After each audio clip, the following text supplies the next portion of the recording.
kita harus berubah. Kalau kita nggak berubah jadi baik, maka waktu kita terbatas. Satu saat kita akan pulang menghadap Allah. Ya, sudah, jangan pikirkan orang lain. Pikirkan diri kita, pikirkan keluarga kita, dan saling berbagi dengan yang lain dalam kebaikan. Kalau sudah istiqomah seperti itu, insya Allah, Allah akan jaga kita dalam kemuliaan.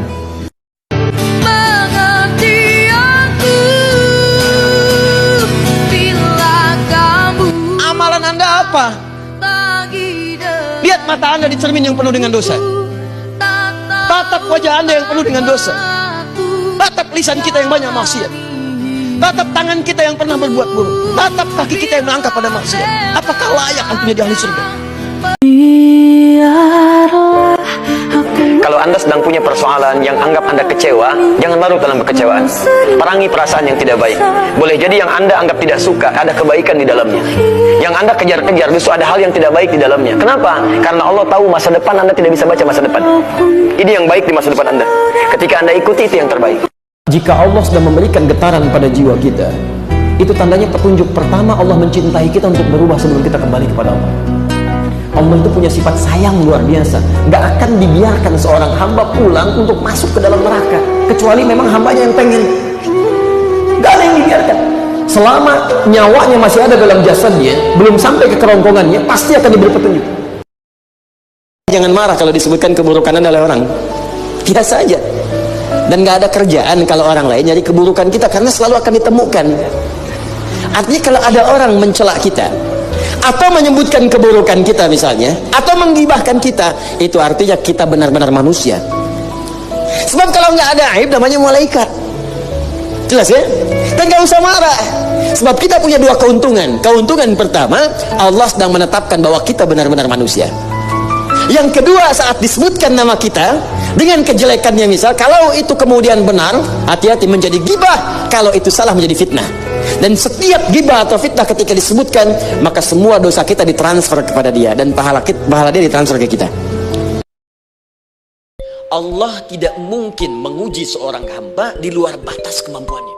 Jadi kalau kita sedang punya ujian di rumah kah, pekerjaan kah, kehidupan sosial kah, sebesar apapun ujian itu, kata Allah, memang karena Anda yang sanggup.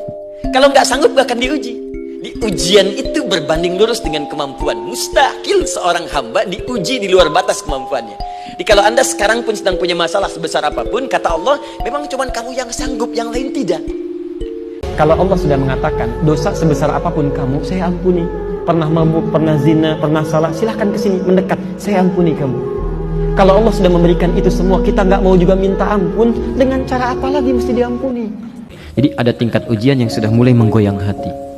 Ya, sudah mulai kadang-kadang, kenapa ya Allah saya mesti mengalami ini? Ya, padahal saya rajin sholat, rajin puasa, rajin zakat, kok masih terjadi juga pada saya? Itu tingkat paling tinggi itu, tingkat paling tinggi. Karena Allah itu kalau sudah cinta pada seorang hamba, bukan dikasih dunia, dikasih musibah. Ya, kasih musibah supaya dengan musibah itu lebih lekat dengan Allah. Allah itu cemburu, maha pencemburu. Jangan ada dunia yang dia pikirkan, ingin dipikirkan itu hanya Allah saja. Kalau sudah dekat dengan Allah, maka segala yang dianggap kurang itu akan dikembalikan dengan sangat luar biasa berlimpah. Teman-teman, seorang nabi, rasul dekat dengan Allah, ahli surga, masih disuruh sholat untuk membuktikan kalimat syahadatnya. Antum bukan nabi, antum bukan rasul, tidak pernah Allah bicara langsung kepada antum. Surga belum jelas, amalan masih berantakan, hisab menegangkan. Antum gak mau sholat, antum siapa? Siapa yang ingin hidupnya ringan? Diringankan hidupnya, mengalir rezekinya bahkan dari hal yang tidak dia duga-duga.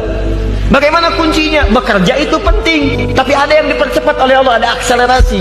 Kamu kerjanya seperti biasa, tapi rezekinya datang, hidupnya mudah, enak gitu. Buka Quran surah 65, di akhir ayat kedua, di awal ayat ketiga. Wa may yattaqillaha yaj'al lahu makhraja wa yarzuqhu min haitsu la yahtasib. Siapa yang mampu meningkatkan takwanya kepada Allah, maka kami akan lepaskan dari kungkungan persoalan kehidupan. Kami berikan solusi dari setiap masalahnya. Bukan nggak punya masalah, tapi ketika akan menghadapi masalah diringankan oleh Allah Subhanahu wa taala. Wa yarzuqhu min haitsu la yahtasib. Rizkinya datang dari sisi yang tidak diduga-duga. Rizki jangan digambarkan dengan uang saja, jangan dengan materi saja. Ketenangan itu rizki, kenyamanan itu rizki, sehatnya anak-anak itu rizki, keturunan itu rizki. Semua orang pasti pernah punya masa lalu yang kelam. Tapi orang hebat itu yang bisa merubah yang kelam menjadi lebih baik di masa datang. Karena itu orang hebat disebutkan dalam Al-Quran, orang yang ketika dia merasa salah, dia berubah menjadi soleh. Karena itu dia ambil cara untuk tobat.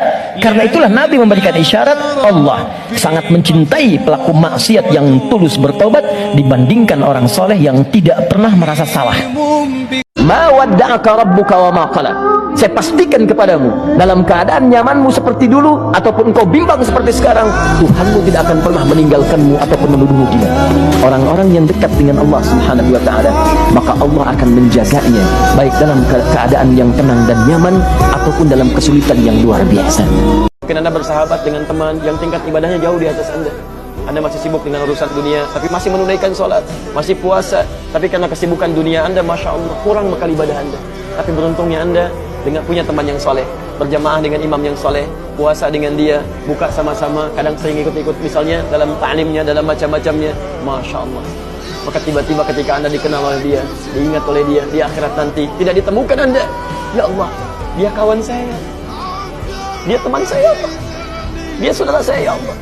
Kami pernah ta'lim sama-sama, ya Allah. Kami pernah puasa sama-sama, ya Allah. Kami pernah sholat berjamaah sama-sama, ya Allah. Mohon jangan pisahkan, ya Allah. Pisahkan. Tanya, sudahkah Anda punya teman seperti itu? Yang bisa menolong dalam kebaikan? Kalau belum temukan, cepat cari, mumpung masih hidup. Sebab kalau sudah kehidupan itu berakhir, tidak mudah untuk menemukannya. Maka pastikan di kantor Anda, teman Anda bisa membawa Anda ke surga. Pastikan di rumah Anda, pasangan hidup Anda adalah teman yang bisa membawa Anda ke akan tiba masa Anda mengalami satu situasi sampai Anda mengatakan, kapan berakhirnya yang seperti ini? Serang. Perhatikan, jika Anda berada pada level ini, saya ucapkan selamat kepada Anda. Karena Anda akan diangkat pada kedudukan yang tertinggi di antara sekian ujian yang ada. Zuzan. Artinya Allah akan naikkan Anda pada derajat yang tinggi. Karena hukum ujian tadi, la yukallifullahu nafsan illa wus'aha. Allah enggak akan menguji seorang hamba di luar batas kemampuannya. Jadi kalau Anda sudah dipandang oleh Allah siap menerima yang ini, maka Anda akan diberikan zilzal. Kalau Anda nggak mampu, Anda hanya akan diberikan darra atau ba'sun. Anda merasa sedang punya masalah yang berat, membuat hati Anda goyah, saya ucapkan pada Anda, dari sekian hamba Allah yang ada di muka bumi, cuman Anda yang diberikan itu. Artinya Allah akan mengangkat derajat Anda.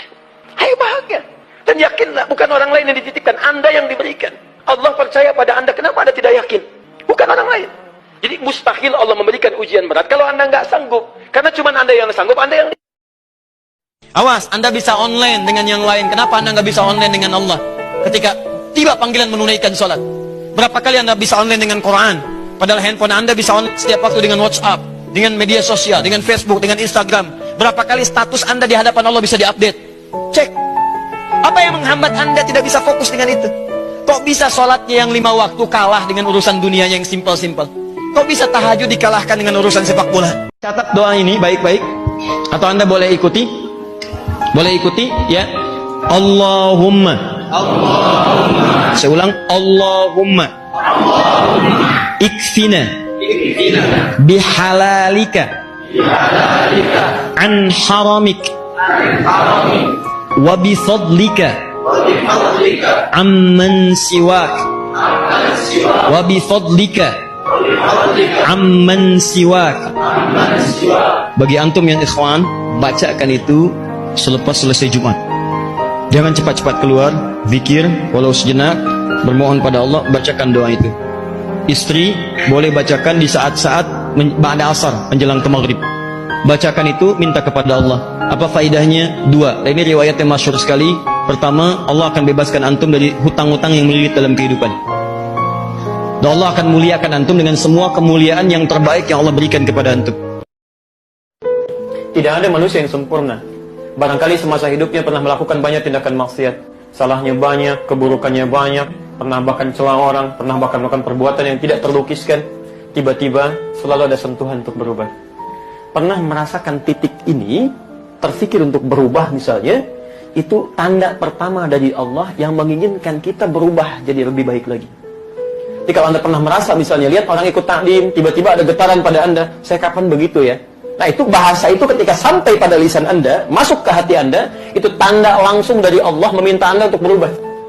Saya sangat punya keyakinan bahwa saya dan kita semua di sini, tidak ada yang tidak punya dosa. Barangkali kita punya latar belakang yang kelam, gitu kan? Tapi itu tidak harus menutup peluang kita untuk berubah. Segera hadirkan perubahan itu, dekati Allah dalam kebaikan, maka Masya Allah, boleh jadi Anda termasuk dalam golongan yang ingin dirubah menjadi baik sebelum pulang menghadap pada Allah Subhanahu wa Ta'ala. Orang yang sholatnya benar, pertama kali sebelum mendapatkan kebahagiaan hakiki dari Allah Subhanahu wa Ta'ala, akan dirubah dulu perilaku hidupnya menjadi perilaku yang lebih baik. Kalau orang itu sholatnya benar, maka sholat itu akan melatih dia untuk berubah, bertransformasi jadi orang baik. Itu ada di Quran surah ke-29 ayat ke-45. Innas sholata tanha anil fahsya'i wal munkar. Sumber keburukan cuma dua, kalau bukan fahsya itu munkar. Maaf, pornografi, porno aksi, LGBT, kata-kata jorok, kotor itu fahsya. Di orang sholat, kata Allah, mustahil berkata-kata kotor. Orang sholat tidak akan pernah mencela. Orang sholat tidak punya kata-kata jorok. Saya mau tanya pada Anda, duhai Anda yang bekerja, maaf ya, sampai dengan sekarang, Anda bekerja itu demi memenuhi perintah Allah. Maksudnya Anda bekerja karena Allah, atau karena ingin mengangkat dan merubah status kehidupan Anda? Tolong renungkan sampai sekarang. Kalau pekerjaan Anda hanya sekedar untuk mengangkat dan merubah status Anda, dan Anda tidak pernah terpikir mendapatkan ridha Allah, maka Anda sedang tertipu dengan urusan dunia. Ingat baik-baik itu. Dan semua nilai pekerjaan Anda tidak akan bernilai di hadapan Allah Subhanahu wa Ta'ala. Kenapa perempuan disebut mar'ah? Karena dia punya sifat rasa yang tinggi dibanding laki-laki. Rasa yang sangat dalam, jadi paket perasaannya yang dalam. Nah, makanya sering orang Arab mengibaratkan seperti cermin. Ibu, saya tanya atau bapak, kalau cermin saya lemparkan, pecah ya? Bisa nggak disusun kembali? Bisa. Bisa disusun kembali, tapi dia sulit memantulkan bayangan yang sempurna. Sama dengan perempuan, kalau dia terlukai, dia cepat memaafkan, tapi sulit melupakan apa yang dia alami. Makanya ketika anak sukses, kata Al-Quran surah ke-46 ayat ke-15, ada isyarat di sana. Kalau Anda sukses, jangan menilai dulu kesuksesan itu adalah hak Anda, kewajiban Anda, atau atas jasa Anda. Barangkali Anda cuma 30%, 70%-nya ibu yang dulu pernah menangis di keheningan malam. Ya Allah, jadikan anak saya seorang insinyur, ya Allah. Ya Allah, jadikan anak saya, ya Allah, orang yang saleh. Papa Anda yang dulu cuma makan singkong, datangnya ke sawah, kemudian kerjakan segala rupa, ya Allah, jadikan anak saya lebih hebat dibandingkan saya. Makanya ketika Anda berhasil, kata Al-Quran, jangan dulu merasa bangga, karena boleh jadi jasa terbesarnya jasa orang tua dulu.